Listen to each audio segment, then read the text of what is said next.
Jadi ceritanya seperti janji saya kemarin, saat mau jumpa sama ini untuk melakukan observasi.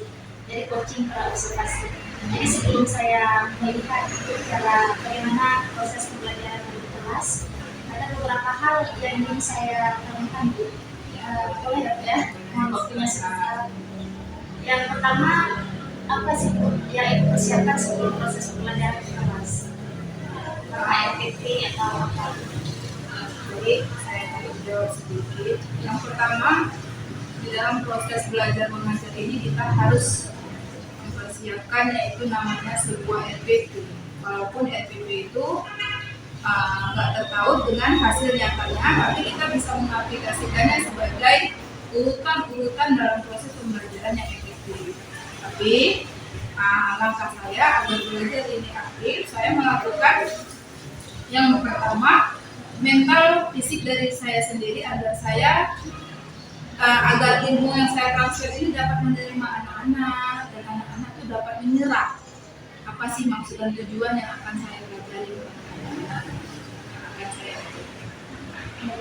Tadi pertama adalah belajar FPP dipersiapkan berarti sebelum di awal semester sudah dipersiapkan. Iya, itu memang wajib ya, setiap guru kita memang wajib mempersiapkan RPP, silabus, baik itu media-media pembelajaran yang relevan, itu semua harus ada dalam setiap guru masing-masing.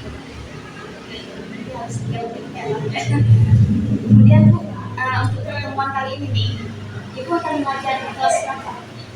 Saya akan mengajar di kelas 1-3. Berapa jumlah murid di kelas 3 ini? Jumlah murid yang di sana itu 30 siswa. Itu lebih banyak prianya Laki-laki. Laki-lakinya itu ada 17 orang. Sisanya itu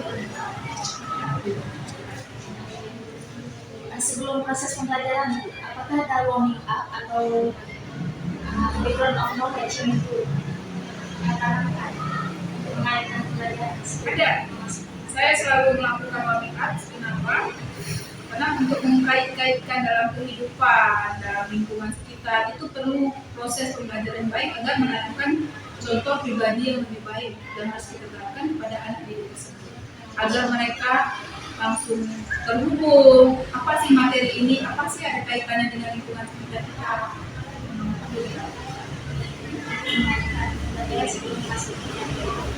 Kemudian media ajar apa yang akan digunakan di pembelajaran kali ini? Saya menggunakan media pembelajaran berbasis masalah. Jadi atau yang disebut dengan problem based learning. Di sini saya mencari permasalahan yang timbul.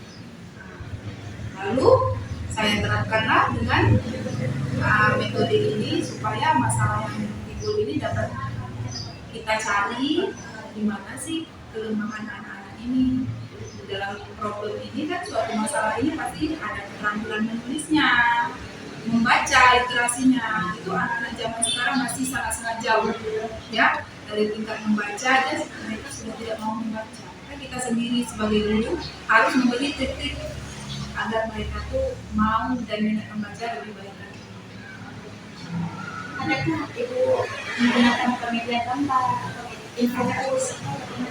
Saya menggunakan Infocus untuk media-media seperti contoh-contoh iklan, poster yang sudah saya lakukan. Itu saya gunakan contohnya dulu dengan melihat dia dari Infocus secara visual, gambar, audio visual, jadi mereka dapat melihat dan hasil kerja mereka secara nyata juga ada dalam bentuk posternya.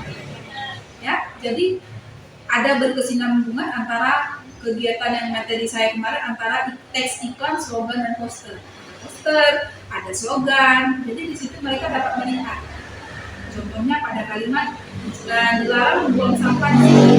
Kalau kita hanya berucap, tidak melakukan pekerjaan itu sama-sama aja sia-sia.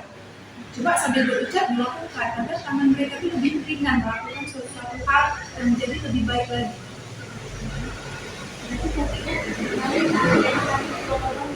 Iya, ada global warming. Maka catatannya saya pilih cukup yang sederhana, yang sering dilakukan, dilihat dari lingkungan yang ada. Sangat menarik Bu. Kemudian Kenapa Ibu memilih media tersebut, Bu? Media gambar, ya, media infografis, kenapa? Kenapa saya memilih media tersebut? Anak-anak lebih suka menggambar, melihat gambar yang mencolok. Itulah arti dari slogan tadi. Slogan ini kan harus menarik, mencolok, memberi perhatian kepada penonton atau yang melihat. Jadi saya memilih itu supaya anak-anak ini daya kemauan belajarnya itu lebih tinggi dengan melihat langsung.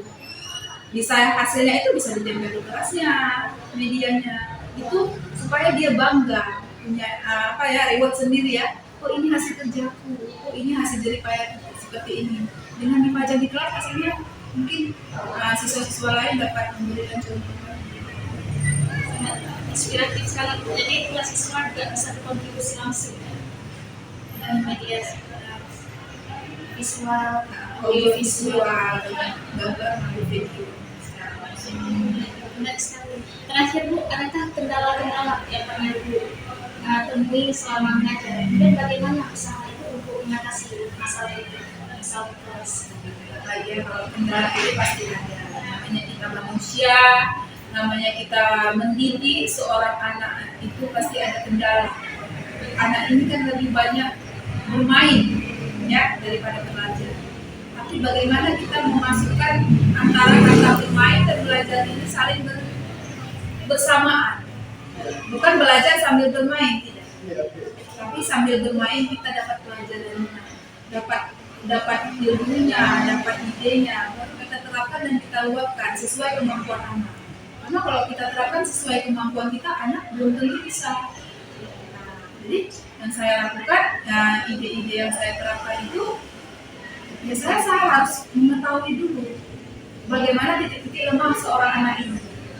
Jika dia punya kelemahan sesuatu, kita bangun, ya kita tingkatkan lagi supaya dia tuh lebih bisa, lebih berani mengungkapkan bahwasanya dia tuh mampu juga seperti itu. Melakukan pendekatan. Iya, kita harus pendekatan. Tidak harus bersama itu setiap bulan kita bisa melakukan pendekatan anak-anak yang lemah.